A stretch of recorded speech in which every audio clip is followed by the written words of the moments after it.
Jax and Josh McClain. It's Urza Outcome versus Amulet Titan.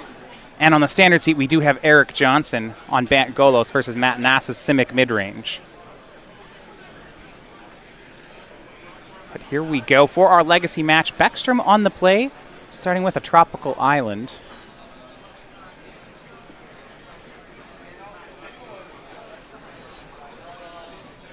And first question is, do we have a Stifle? And yes, we do. He gets a Stifle on a Verdant Catacombs, so Danny loses the first turn there. Right, and this is a spot where it looks like Batterman's hand may be kind of land heavy, so losing the turn of development's going to feel bad, but it's not like Batterman's completely out of the game either. That being said, that's kind of what Delver wants to happen anyway. It's not trying to fight the card advantage fight. Yeah, and it's actually hard. The Stifle game, when you have a blue mirror, it gets really complicated. These timing windows, when do you fetch, when do you leave up mana? When you're playing something like Celestia Depths here, you kind of just have to run into Stifle. Yeah, you're playing at sorcery speed, and you kind of say, you know what, show me. It is a Tarmogoyf from Baeckstrom. It's 2-3. That's Batterman wisely setting up here with basics. It looks like there's a chance that they might not have another green source in their hand. So it's possible this Stifle's very strong here. We see a green sensing that's hiding out that Batterman elected not to cast for something like a Dryad Arbor. Yeah, looking at the cards that require white mana here, Batterman is stuck to 3 Paths to Exile, 3 Giver of Runes, and 2 Tomic Distinguished Advocist. Now, it looks like Batterman does have a green mana source in this Savannah, and they waited here out of respect for Wasteland. Yeah, this is a spot where this plays around Wasteland and Daze a little bit. I like this. Batterman passes. There's a Wasteland on the table. There's a Savannah on the table. Batterman has crop rotation and is daring Andrew to try to waste his land. Right. Here you kind of just want to create a situation where you make sure you actually have that green source, or can even maybe just threaten the combo on the following turn if you can find something like a Mox Diamond. One of the things I love about Legacy here is Batterman's board is a Plains and a Savannah. And the first thing we say is maybe you can threaten the combo next turn. Let's be honest, Matthias, you just like threatening the combo. Look at all these rests. Clearly Danny's very close to comboing here. I think they could be doing anything, and you just want to hear about threatening a combo. It's fine. It's fine. Not a big fan of Savannah, but I do like what Danny's doing with Savannah. I love what they've done with the plays.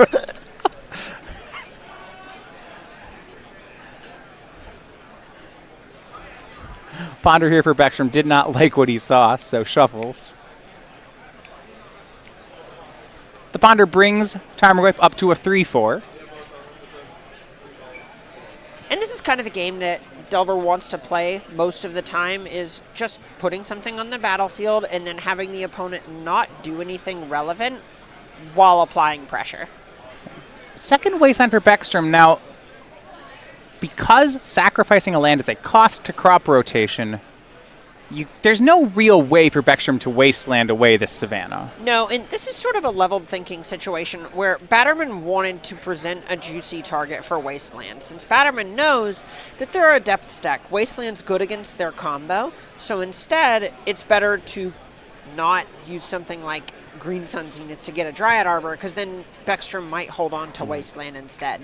So Batterman decides to crop rotate the land away. Spell Pierce from Baeckstrom. That's going to get the crop rotation and the Savannah. Oh, that's brutal. And now Thespian Sage from Batterman, but there's no green mana up, which means these Wastelands have found a target. Yeah, this is a rough spot here. So what was Batterman then trying to crop rotate for? Was this just to pull the trigger there? Because you can't actually make a 20-20 with 2 Wastelands on the board. It might at that point just to try to make it look like they were getting something big and flashy, but it wouldn't have shocked me if their play there was just to get a basic forest. Okay. Yeah, that Danny wanted a reusable green mana source. Yeah, exactly. Hooting Mandrills from Baeckstrom. Ooh, leaving just a sorcery in the graveyard, tapping that Wasteland down. I like tapping down the Wasteland. So, yeah, Baeckstrom keeps the sorcery, and Bazooka Bog means Tarmogoyf back to being a 1-2.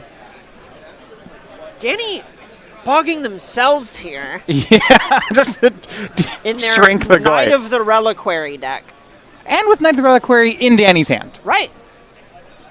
It's not just the later knights will be smaller. It is this one. Oh. Ren and 6. This is a problem. Wasteland away the bog. Ren and 6 gets back the Wasteland. A swing for 6. Batterman down to 5. Oh. Batterman's and that's going to be it. Yeah, Andrew Baeckstrom takes game 1 here. And that was a game where it just didn't really feel like Batterman was ever in it. That was the Temur Delver playbook. You stifle their first land, you play a Tarmogoyf, you spell pierce their next spell, you wasteland their land, and all of a sudden it turns out the opponent's been losing life this whole time and the game's over. Right. Resource denial, 1 threat. Baeckstrom played it to the playbook. It really felt like the decision that Danny had to make was when to go for crop rotation. Right. And you could have either gone for that basic forest or instead of that, maybe played out the Thespian stage first. Yeah, that would have given Danny enough mana to pay for a Spell Pierce, but it's not always fair to look at that way because it's not like Spell Pierce is Baeckstrom's only way to screw things up. Sure, right. No, it wasn't necessarily something that was going to win in the game, but it kept him in the game, and it feels like that is a win against Temur Delver. So, Danny will have to collect both of the sideboarded games. We look over at the board here. 2 Force of Vigor, 2 Palace Jailer, 2 Council's Judgments. So some removal, some surgical extraction, and then a lot of lands here, just some single answers. But what can he go toward against the Temur Delver deck?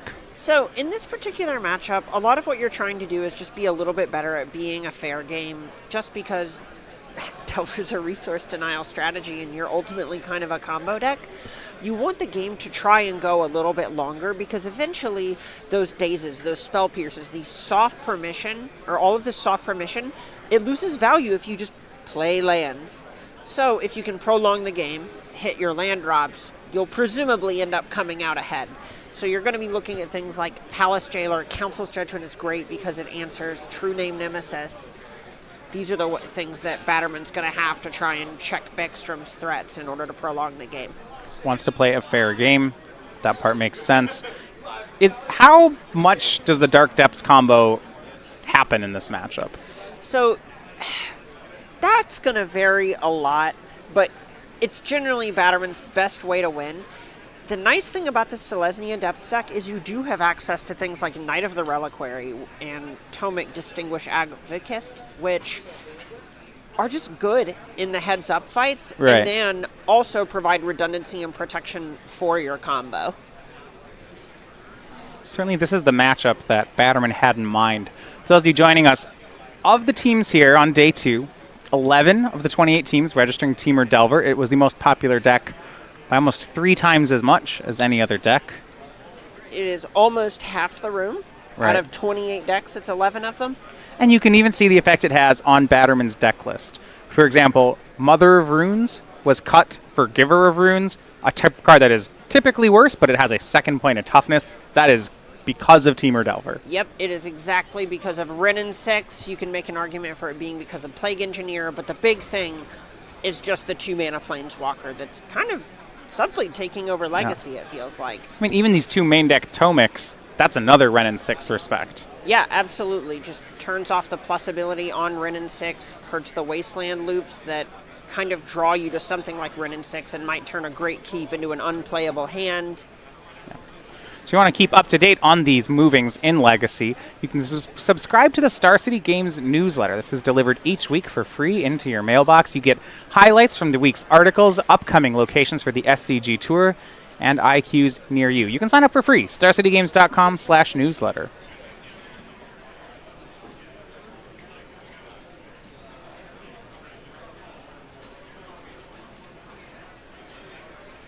Even with the lists of Temur Delver we've seen this weekend, there's actually been a lot of variation in them. Yeah, there are a few different packages that you can see in the deck. Some are Temur Delver with black cards, but it's basically a Temur Delver deck, but those abrupt decays are ways that people are fighting things like Narset or just other problematic permanents against counterspell-heavy decks, maybe even Blood Moon. See here some Go Eagles from Baeckstrom. Batterman responds with Go Dodgers. Now, this is a baseball team playing against a football team. So, do you think someone wants to tell Danny where we are? I don't, I'm going to level with you. I don't know sports, but I do know the Eagles are Philadelphia, right? Right. The Eagles are Philadelphia. Oh, thank Yep. Christ. Okay. We're doing good so far. All right. And we are in Philadelphia. We are in Philadelphia. So maybe this isn't, you got to pick your spots. So the Dodgers are playing baseball tonight, and the Eagles are playing football right now. Mm-hmm. So I guess the question in this matchup is, first of all, what sport are they playing?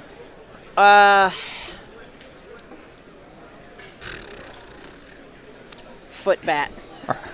I think I'll give the edge to the Eagles. You get 53 football players on a team, and you get 25 baseball players. So first of all, they got them outnumbered 2-1, regardless of what sport we're playing. This joke has very quickly exited anything that I actually know. You could tell me there are 80 players on each team, and I'd go, wow, Matthias, that's incredible. Great. That means we can just keep going with it, right? No, you know what? Yes. You keep going. I think the question is who's pitching today for the Eagles. You know what? And is it a good matchup? Maybe. Is the Eagles quarterback right or left-handed? We have to know how we're going to platoon against him. I don't know. It depends how they feel about the three-point line. There we go. Boom.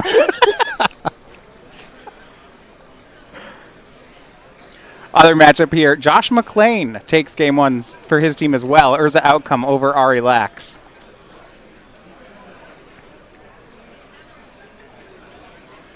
Actually, I don't know. I think Carson Wentz is right-handed. It's very important. For what? Well, you have to know how to make your lineup. I don't know who that is. I don't know what sport they play.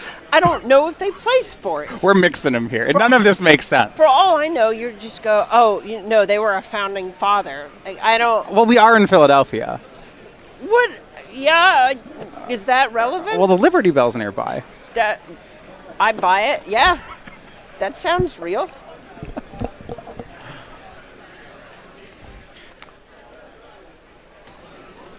Baeckstrom going to 6. Call that a double dribble. Yeah, that means Danny's going to get the ball. Not allowed.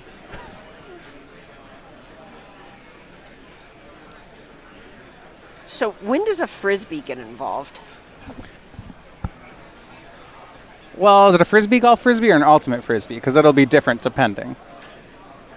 I mean, I feel like one evolves into the other, Pokemon style, right? Okay, so then it would be when you trade the frisbee.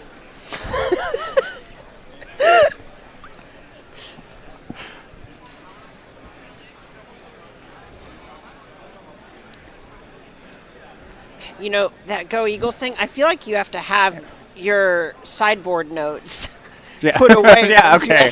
Yeah, we can't know anymore. Hold on. All right, what goes in and what comes out? Oh, yeah, Go Eagles. There we go. Batterman on the play. They're going to start out with turn 1, Giver of Runes. The 1-2s mentioned safe from most removal in this matchup. I'd look at Baeckstrom's list. I believe just lightning bolts that can deal with it. Most importantly, it has saved me from sports references. I like the transition from sports into Pokemon. That worked out. Wow. Baeckstrom, this is a nice card. Baeckstrom will cast Insectile Aberration. I don't think you're allowed to spend mana on that. How great would it be? All right, so your top card is an instant or sorcery under the old mulligan, right? And you just go ahead and transform the Insectile Aberration as you cast it. Mox Diamond here from Batterman puts Wasteland in the yard. Ancient Tomb. This goes up so to much 4 mana. Knight of the Reliquary. With 1 floating. Hey, that's actually very convenient here. Yeah, so, okay, we have Knight of the Reliquary with 1 floating. Can't be dazed. Giver of Runes protecting it. It's bigger than a bolt, too. This is really powerful. This is the spot where if you have something like a Force of Will, you just have to pull the trigger. Well, that's the only way that Baeckstrom answers this. We see a card there, and the thing hasn't resolved, so you assume it's happening. Okay, so it is a force. I was wondering if this is a matchup where Baeckstrom would leave his forces in. And he's rewarded for doing it. This is his only way of answering. Oh, you absolutely have to. Against anything with a combo that's just kind of a bunch of things that barely do something and then payoff cards, Force of Will's going to shine there. And Giver of Runes swings in. Getting busy. Looks like Brainstorm was the pitch to Force of Will. But that's a 2-for-1 for Batterman.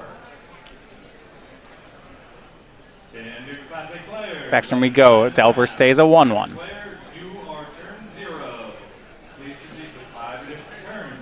And to try to set up that transform with Ponder, we see Land, Daze, Hooting Mandrills. It's a hard one to keep. He has to shuffle. He has another Hooting Mandrills in his hand. Yeah, it wasn't a fetch land. So there's only one card in the... Well, I guess this Ponder will make 2 cards in the graveyard. Daze does not look very good in the face of a Mox Diamond and an Ancient Tomb. It really just not close to what Baeckstrom's looking for in this spot. Yeah, the only upside there would be transferring the Delver is not worth enough. And so we'll tack in for 1 and play Scalding Tarn.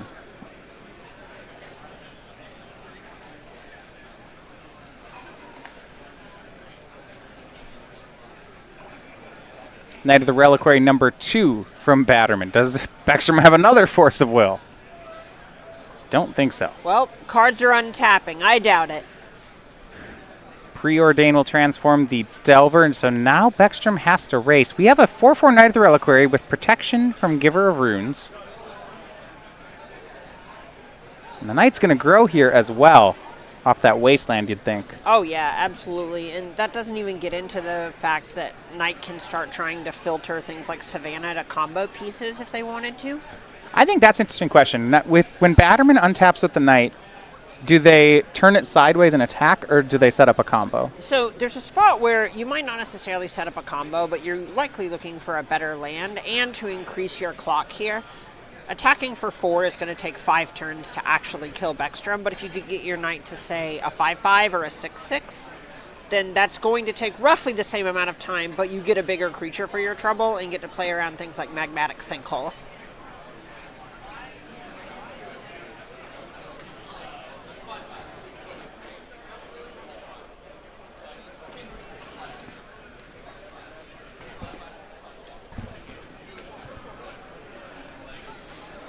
Fetch here from Baeckstrom.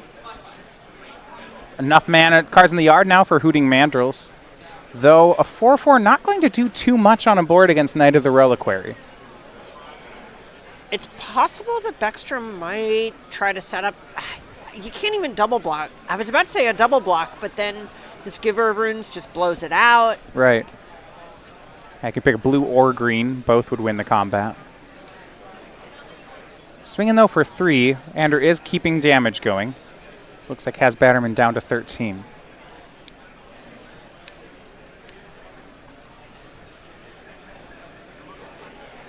So, Knight main phase. Going to sacrifice the Savannah, float a mana here.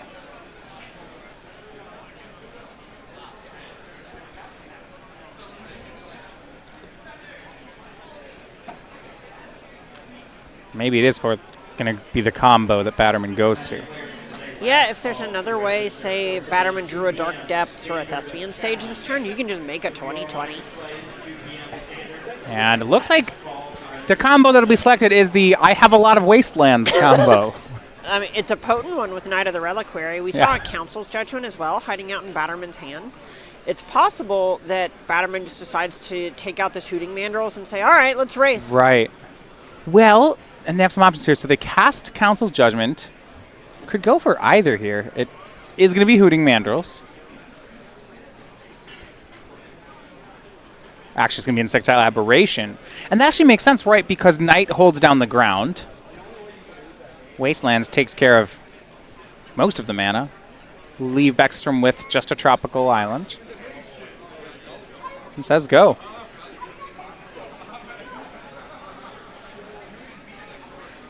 Back to Baeckstrom we go. He's got one more hit lined up with this Hooting Mandrills.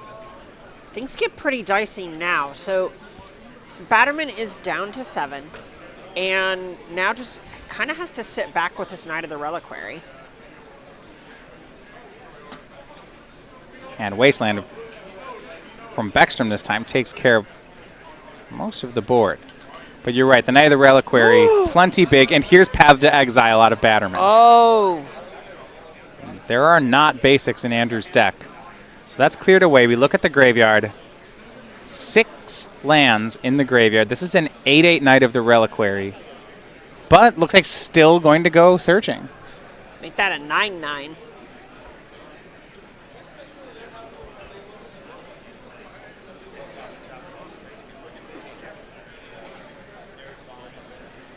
See what kind of lands Batterman has here. Outside of mana-producing lands, kind of the utility lands in the deck. 1 Karakas, 3 Dark Depths, a Bazooka Bog, a Cavern of Souls, and a Sajiri Step. So it looks like it's Bog. Takes care of Baeckstrom's graveyard. Just trying to turn off things like another Hooting Mandrills. Also makes a Wrenn and 6 so much worse.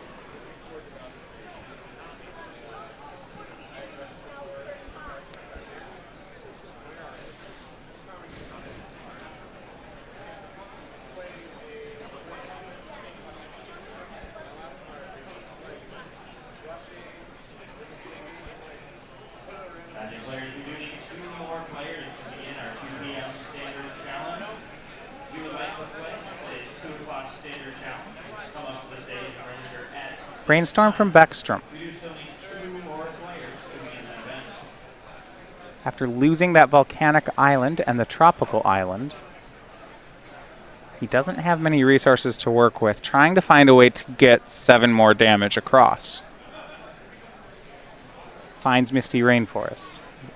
It's like at least 1 lightning bolt in hand. Yeah, there's a bolt hiding out, so honestly, if there could be something like maybe another insectal aberration, a Tarmogoyf. It needs to come fast, though. And this is a 9/9 hit from Knight of the Reliquary.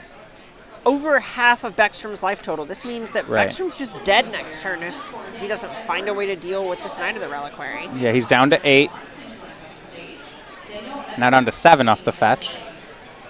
Well, if he knows his top cards aren't good enough from Brainstorm, you gotta do what you gotta do sometimes. Yeah, he has 1 lightning bolt in hand, but Danny is inconveniently at 7, not 6. It depends which side of the table you're on. Yeah, that's true. The question is where you could find that last point of damage. He can throw this lightning bolt upstairs, or he can, and that's what he'll do, Batterman to 4. No real point in throwing it at Giver of Runes. Andrew doesn't have a way to answer a Knight of the Reliquary anyway. Right, it's just way too big at this point. Ponder. See Wrenn and 6, another Ponder, and a Daze. None of those help, and we will go to game 3. And that almost felt like game 1, but in the opposite direction, where it's just both players trying to wasteland each other out of the game. Well, and I loved the mana advantage Danny Batterman had. We saw turn 2, Ancient Tomb, Mox Diamond, make Knight with Daze backup. It's a tough spot there for Andrew to be able to keep pace. Yeah, and it's hard to even feel like Baeckstrom could have seen it coming, right? So Batterman leads on turn 1 Giver off of a land. Right. And does nothing else. And then Okay. on turn 2, plays a Mox Diamond, and then an Ancient Tomb, and all of a sudden it's gone from 1 to 4 mana out of nowhere. And even in that situation, you know, Baeckstrom had the first Force of Will, which is as much as you can ask for. Right, absolutely. You know, you can answer the first threat, but you still need to either be able to apply pressure, which Baeckstrom hadn't really been able to develop. He played the 1 Delver, but Hooting Mandrills got answered just too fast. Baeckstrom's cards didn't line up very well because some of that soft permission just wasn't good anymore. We saw him have to shuffle away Days, and the game just kind of got away from him. Coming up soon on the SCG Tour, we are reaching time for SCG Regionals happening this fall. So Season 2 Regional Championships now just 2 weeks away here. It's a modern tournament. They are happening around the country. So we get an exclusive playmat and tokens to the first 200 players to register at each location. That is going to be the 1/1 human token and the servo token of Colin Roundtree, our champion from the Season 1 Invitational. These are given out. Now, if you do show up, this is part of the SCG Tour, which means a bunch of things. First of all, if you top 8, you will receive an invite to SCG Con Winter. That's 8 invitations per regional championship. There is a lot of money on the line. You see here $1,200 to first place, paying all the way to the top 32 players. And lastly, there's SCG points available. Help you get toward that player's championship or toward the Invitational. You can find a location near you. We have 12 different locations around the country. They are on your screen right now. You can see a list of these also on our website, starcitygames.com/regionals. And registration is now open.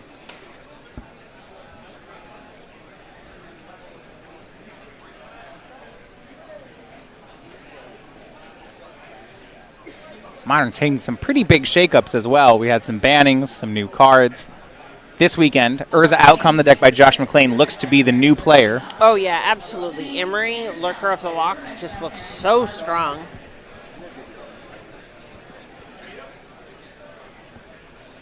Some updates here. Ari Lax takes game 2 on his side, so he and Josh will go to a game 3. And finally, over on Standard, we finish game 1, and that winner is... That's been the whole weekend. You know what? I want to give him props for finishing game 1. And Matt Nass takes game 1 with Civic Midrange. Really, just incredible stuff. Only taking 25 minutes to play that first game. Third game here, we have Teamer Delver on the play. And that's exactly what this deck wants to be, because so much of the archetype is simply leveraging mana advantages. That's exactly it. Game 1, he kept, through Stifles, Wastelands, a Spell Pierce, he kept Danny from making any sort of big plays. Game 2, Danny had 4 mana on turn 2, and, basically the doors were burst wide open. And, look at this. We see Danny leading on a basic forest and then accelerating their mana. Yeah, Greensun Zenith for 0, getting Dryad Arbor right into the face of open mana. And I was going to say Baeckstrom didn't daze it, but that's because Baeckstrom has Ren in 6. Oh, you know what? Normally you have to +1 and make a land drop to wasteland your opponent. -1, you just get to kill the land. Perfectly fair here. You get the land drop and the land destruction. Usually got to pay double for that kind of action. And that's a huge swing here. That puts the mana denial strategy back on the table. Right. There's a point where having this basic forest is going to help Danny and make sure that they at least get to play a little bit of Magic. But this Ren in 6 is seriously looking to do some, just a ton of work here. Yeah, there's not a wasteland for it yet, but we already see fetch lands in the graveyard. A wasteland on Danny's side. That would normally be good in this matchup, but against a Ren in 6, you don't even want to use it. Yeah, what do? Blow up a tropical island to make Baeckstrom play it again? Tropical island? Yeah, you see Batterman using the wasteland for mana. They recognize it right away.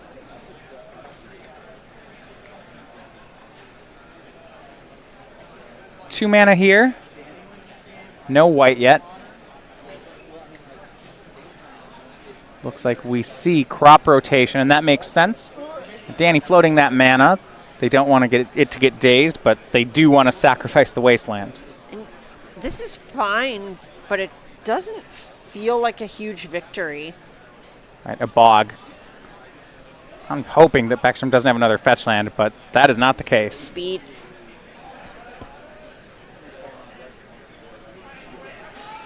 Really, it feels like Baeckstrom's last missing piece of this puzzle is to find a wasteland. Yeah, you want a wasteland. Honestly, you also want something to apply real pressure past Ren in 6. This Ren in 6 is doing good work for now, but if Batterman could just say, play a Knight of the Reliquary, right, then this Ren in 6 is kind of foolish. And we noticed that in game 2. Once a Knight of the Reliquary's on the board, Andrew's deck is not very good at answering it. Exactly. It's just so big. Right, we see here, looking at his deck list, between men and sideboard, no copies of True Name Nemesis in the list for Baeckstrom. That would be something maybe that could block a Knight, but it's not going to happen. heads-up play from Batterman here. So they played a Thespian stage, and on Baeckstrom's upkeep, copied their basic forest with Thespian stage. And that means you can't wasteland it. Exactly. Baeckstrom will continue to fetch. Total of 6 mana-producing lands in the deck. Baeckstrom's found 4 of them. Good news for Danny is eventually Andrew will stop having cards to find. That is technically true. Yeah. There's even another Valk in Baeckstrom's hand, so we're almost there. I gotta level with you. Is that good news?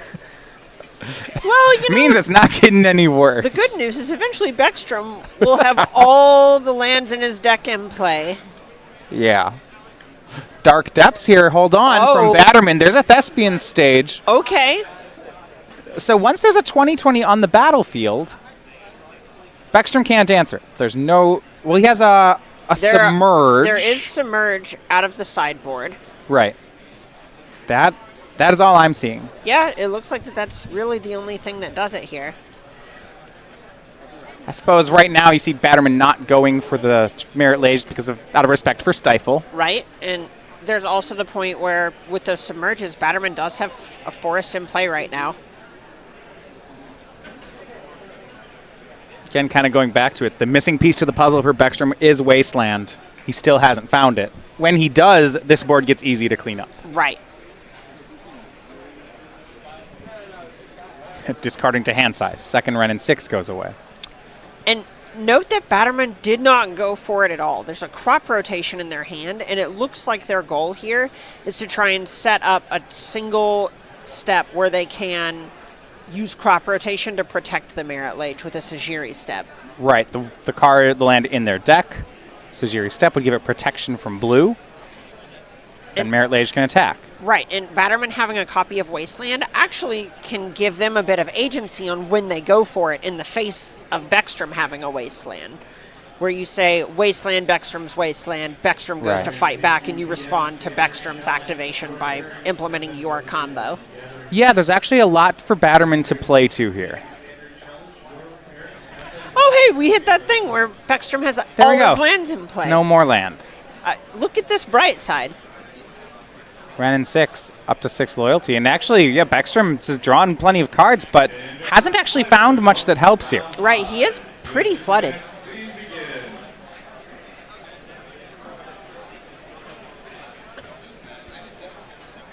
It says go. We see Thespian's stage here, copying Wasteland. Interesting.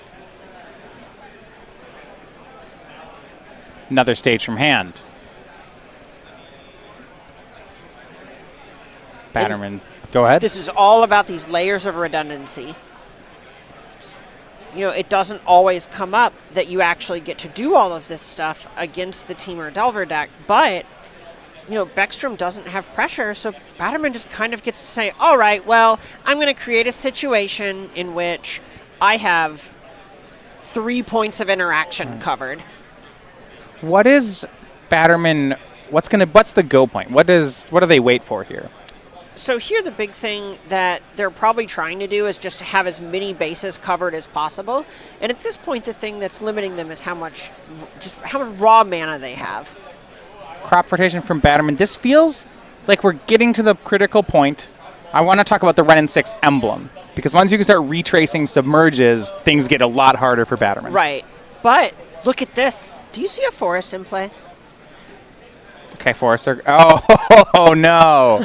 Submerge isn't always free, is it? Nope. This is nice. Baeckstrom has 6 lands in play, and so now Batterman's plan is to simply blow up 2 lands from Baeckstrom during Baeckstrom's main phase 2. This is so well done. Then, on the end step, you make the Merit Lage, which beats the hard cast Submerge, because now there's only 4 mana-producing lands, and there's no forest in play, and Batterman just has the read that that's Baeckstrom's only point of interaction. This is so well done. It's, you were talking about Sajiri Step. That's the line people think of. This one takes practice to see. Oh, right, yeah.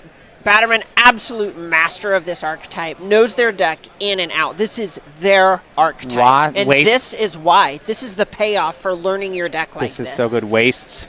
Baeckstrom down to 5 mana and now down to 4. Batterman's going to go for the Merit Lage.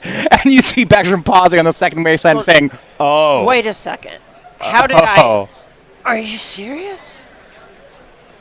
Yeah. And he floats a mana.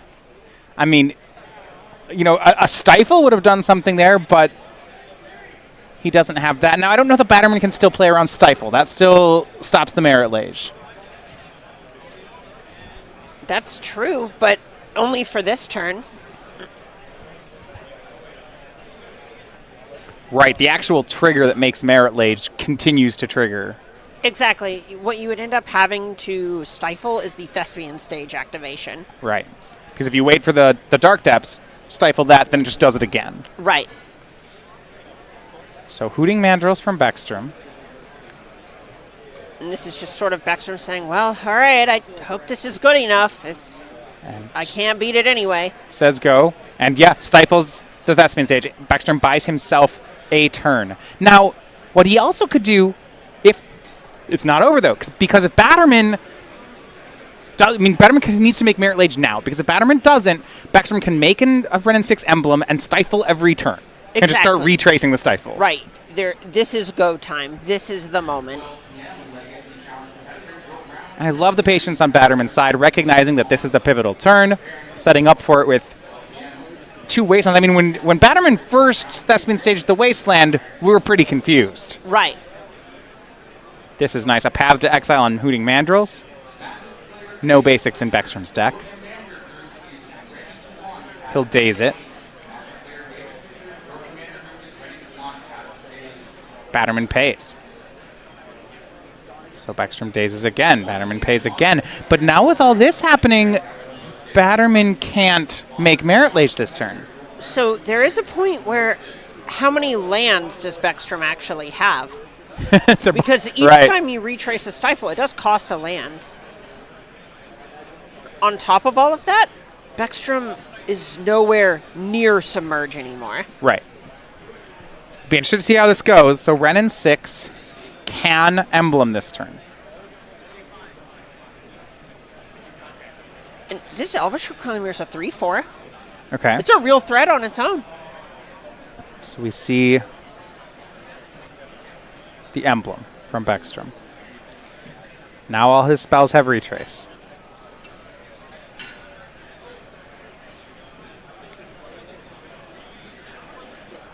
Specifically, we're looking at the Stifle in his graveyard. Reclaimer. Okay, so Batterman has a second Bojuka Bog. That's interesting. It's in the sideboard, but it could have been brought in. If there's one copy in the deck still, then it looks like... Oh, okay. So, from here, Elvish Reclaimer can actually get the second Bojuka Bog and turn off Retrace Mattering at all.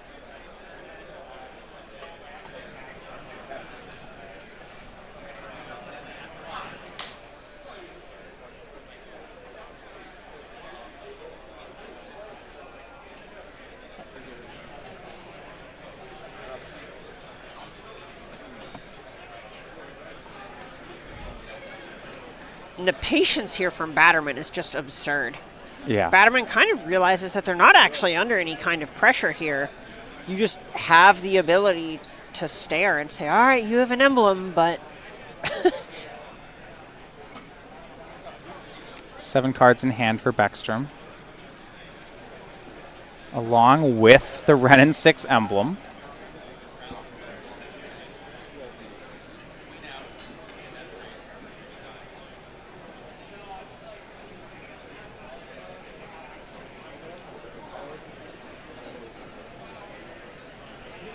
You can feel Baeckstrom just kind of looking for any way out here.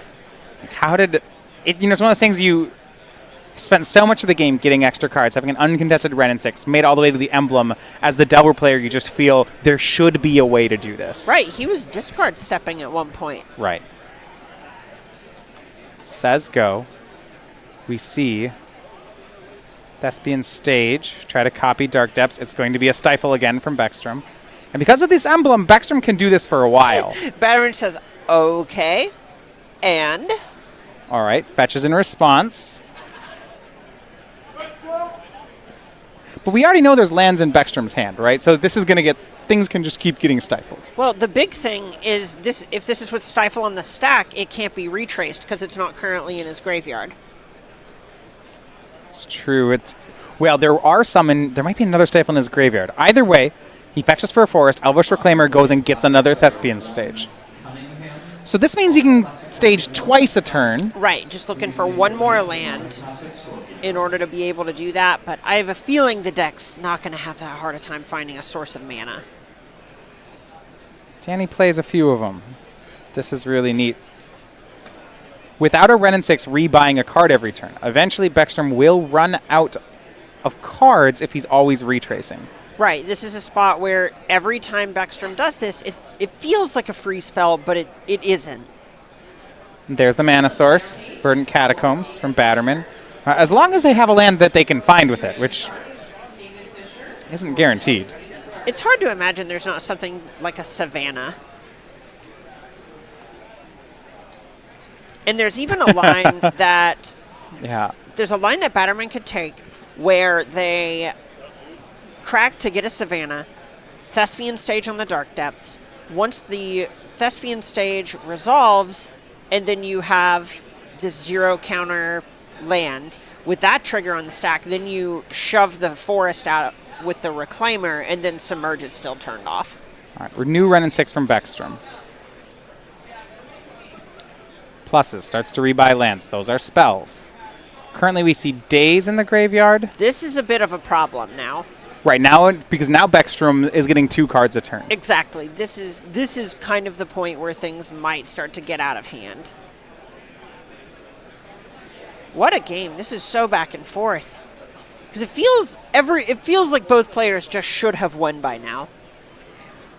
Certainly, each person has been ahead at different points in the game. Exactly. All right, well, this person can activate Thespian Stage on depths twice. All right. And end step goes for the Merit Lage, and it looks like Baeckstrom shakes the hand there. There it is. That was unbelievable. So Batterman takes the match 2-1, which goes over to standard between Matt Nass and Eric Johnson. Matt Nass was up a game.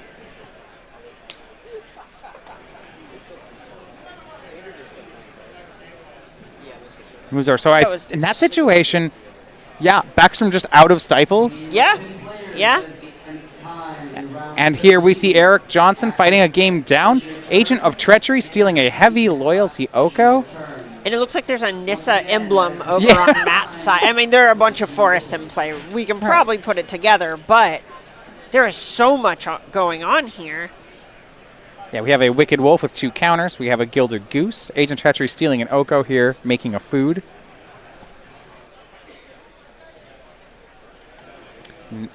Now we have life totals. Matt Nass at 20, Eric at 7. And Brazen Borrower gets the blocker out of the way and is exactly enough damage to finish it up. Yeah, between the Wolf and the Goose, that is enough damage. So it's 3 from the Borrower and then 4 from Wolf. Right. And that's going to be 7. So we check in just at the end. Despite the loss there from Baeckstrom, his team is victorious. McClain wins and Matt Nass wins 2-0. So they improve to 10